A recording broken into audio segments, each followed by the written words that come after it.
खूप मोठ्या प्रमाणात हे काम या ठिकाणी चाललेलं आहे। भारतरत्न डॉक्टर बाबासाहेब आंबेडकरांच्या स्मारकाच्या संदर्भात इंदू मिलचं स्मारक जे आहे त्याच्यामध्ये 372 कोटी रुपये आतापर्यंत खर्च झालेले आहेत। जवळपास मेजर काम यातलं जे सहाय्यभूत इमारतींचं आहे ते आपल्याला झालेलं दिसतं आहे किंवा अंतिम टप्प्याकडे चाललेला आहे। 350 फुटाचा पुतळा तो देखील आपण निश्चित केलेला आहे आणि 100 फुटाचं त्याचं पदपीठ असणार आहे।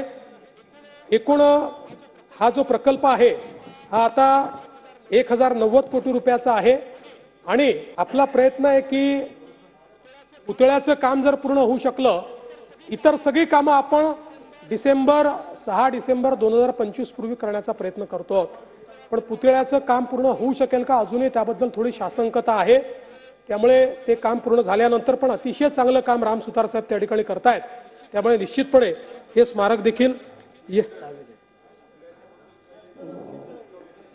नाही आता ते गेल्या त्यानंतर आपण सगळ्यांची कमिटी पाठवली होती। त्या कमिटीने सुधारणा सुचवल्या तर सगळ्या सुधारणा मान्य करून त्यानंतर आपण तो पुतळा केलाय।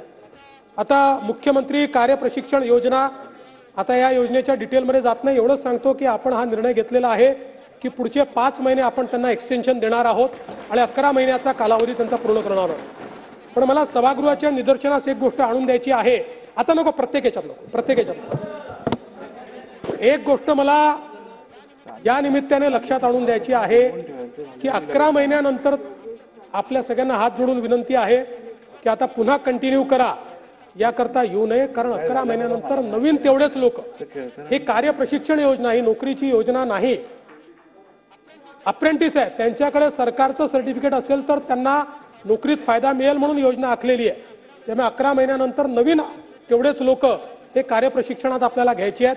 त्यामुळे त्याकरता कोणी आग्रह धरू नये अशा प्रकारे माझी आपल्या सर्वांना विनंती आहे। टेक्सटाईलच्या संदर्भातले काही बाबी या ठिकाणी आलेल्या आहेत।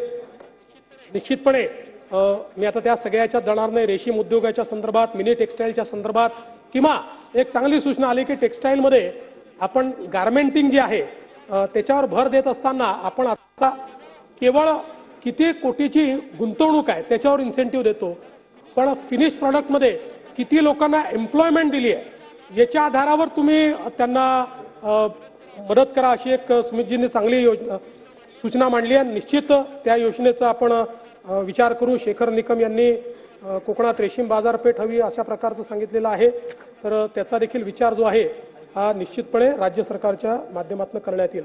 आता गृहच्या संदर्भात मी अधिक वेळ आपला घेत नाही कारण गृहची चर्चा तुम्ही लावणारच आहात, त्यामुळे त्यावेळी सांगू। पण मला एवढंच सांगायचं आहे की आपण देशातला सर्वात चांगला सायबर सिक्युरिटी प्रोजेक्ट महाराष्ट्राने सुरू केलेला आहे।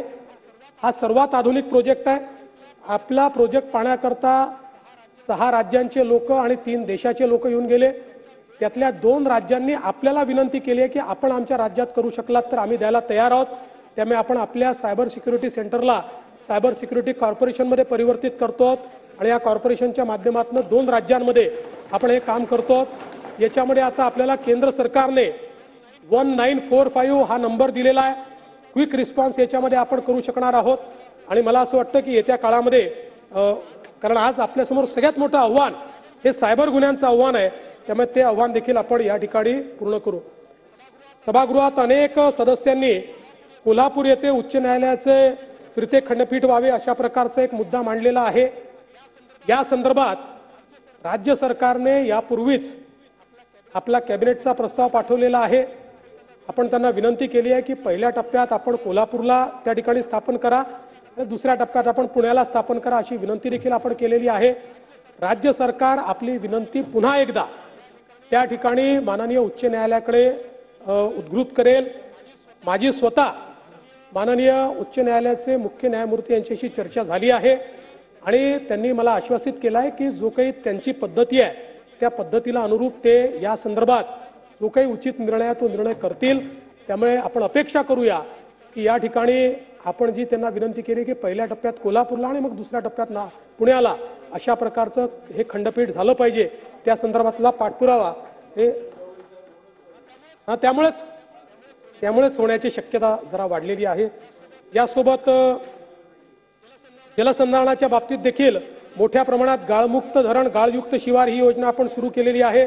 वेगवेगळ्या ज्या संस्था आहेत त्या संस्थांसोबत आपण करार केलेले आहेत आणि मोठ्या प्रमाणात हे काम या ठिकाणी चाललेलं आहे।